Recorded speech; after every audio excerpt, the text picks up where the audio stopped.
Alléluia. Seigneur, le mot me manque si je contemple le ciel, l'ouvrage de tes mains, si je contemple la terre, l'ouvrage de tes mains, le mot me manque. Sois béni parce que tu es Dieu et tu le resteras à perpétuité. Avant toi, il n'y avait pas d'autre Dieu. Après toi, il n'y en aura point. Il n'y a pas un autre nom qui a été donné au ciel, sur la terre et sous la terre, auquel les gens doivent être sauvés, si ce n'est que le nom de Jésus. Voilà pourquoi je te bénis. Au temps de Moïse, tu as demandé à Moïse de lever le serpent des reins, afin que quiconque sera mordu et regardera à ce serpent puisse avoir la vie sauve.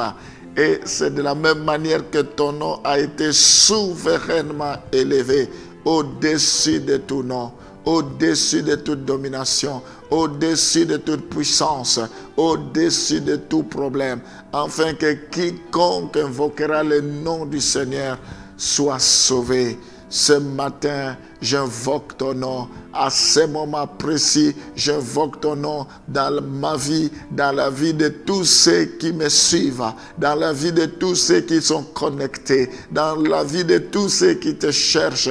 Je t'élève, manifeste-toi comme Dieu, règne dans leur vie, prends le contrôle, que la paix vienne dans leur vie, que la joie soit au rendez-vous, que leur vie soit transformée, que tu leur communiques le fruit de l'esprit, la paix, l'amour, la patience, la douceur, la maîtrise de soi, la fidélité. Sois béni. La Bible dit, celui qui persévérera jusqu'à la fin sera sauvé. Ce matin, nous sommes encore fidèles à notre poste pour t'écouter ce que tu nous diras. Que toi, tu puisses nous visiter tel que tu nous as jamais visités. Au nom de Jésus, nous t'avons ainsi prié. Amen. Jésus-Christ est entré dans le tabernacle céleste, dans le sanctuaire céleste avec son propre sang. Et nous voyons que son sang est valable que le sang de bouc. Dans les temps anciens, il fallait sacrifier tout le temps les boucs. Il fallait tout le temps offrir. Mais aujourd'hui, nous n'en avons plus besoin parce que Jésus-Christ lui-même est le souverain sacrificateur. Tout est accompli en lui. Nous voyons que celui qui est le souverain sacrificateur, et il nous a sauvés avec un esprit éternel. C'est une rédemption éternelle. Ce n'est pas pour un temps, mais c'est définitif. Quel que soit le péché que nous avons commis, nous sommes saints. Quel que soit notre passé, une fois que nous donnons notre vie au Seigneur Jésus-Christ, la Bible dit les choses anciennes sont passées, voici toutes choses sont devenues nouvelles. Nous devons accepter que nous sommes de nouvelles créatures. Il y a des enfants de Dieu qui ont des fois du mal à accepter qu'ils sont saints, qu'ils sont purifiés. Oui, nous sommes saints. Un enfant de Dieu peut trébucher. Ça peut arriver que nous puissions tomber. La Bible dit, 7 fois nous tombons, 7 fois Dieu nous relève. Mais nous ne sommes pas des pécheurs. La différence, c'est que un pécheur, pour lui, ça devient un métier, le péché. Mais nous, le péché, ce n'est pas un métier. Ça peut arriver que nous puissions trébucher. Le Saint-Esprit est là pour nous convaincre à ce qui concerne le péché. Aussitôt que nous péchons, nous devons nous relever. Quel que soit le lieu où nous avons péché, il faut que nous demandions pardon. Nous ne devons pas attendre d'abord que nous venions dans la maison de Dieu pour demander pardon. Parce que si nous avons péché un jour de la semaine et que nous devons attendre le jour que nous viendrons dimanche à la maison du Seigneur, le Seigneur revient entre deux, il va nous trouver avec des péchés non confessés. Nous devons acquérir l'habitude de confesser nos péchés aussitôt que le Saint-Esprit nous convainc. Mais je voulais vous dire que la rédemption est éternelle. Jésus-Christ nous a pardonné de tous nos péchés. Il nous a lavés, nous sommes sans tache, ni ride, ni quelque chose de semblable. Donc c'est lui qui est notre souverain. Nous devons faire confiance. Ici, la Bible dit, si le sang de bouc avait quand même un impact, purifier la chair, à combien plus forte raison le sang de Jésus, le sang de l'agneau, à combien plus forte raison ce sang nous sanctifiera des œuvres mortes, afin que nous servions Dieu. Nous servions le Dieu vivant.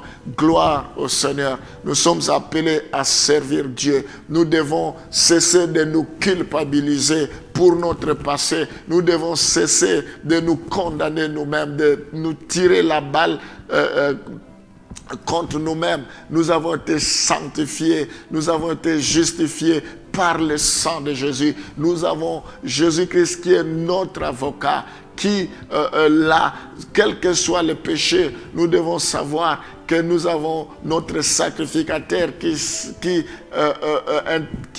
intercède à notre faveur, qui est prêt à venir à notre secours, même si nos péchés sont devenus noirs comme la cramoisie, il rendra cela plus blanc que la neige. Gloire au Seigneur. Le diable ne peut pas nous accuser. Nous savons qu'il est notre accusateur, mais nous devons refuser de l'écouter parce que nous avons à côté de ça notre sacrificateur Jésus-Christ, le souverain sacrificateur. C'est lui qui nous lave. Mais bien aimé, la Bible dit non, la main de l'Éternel n'est pas courte pour nous délivrer, ni son oreille dure pour nous entendre, mais ce sont nos péchés qui nous éloignent de lui. Le péché, c'est un obstacle pour que nous ne puissions pas expérimenter la main, la puissance de Dieu. La Bible dit, tous ont péché et sont privés de la gloire de Dieu.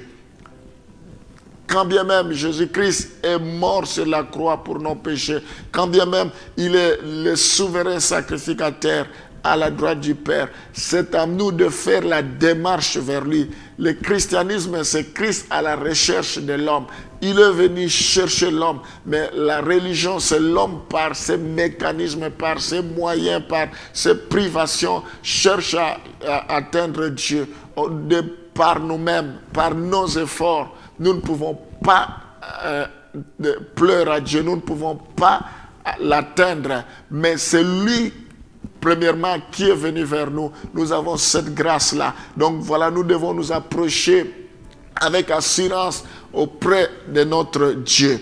Que la gloire revienne au Seigneur. Donc je voulais vous montrer la première position, la première nouvelle position de Jésus-Christ dans le ciel.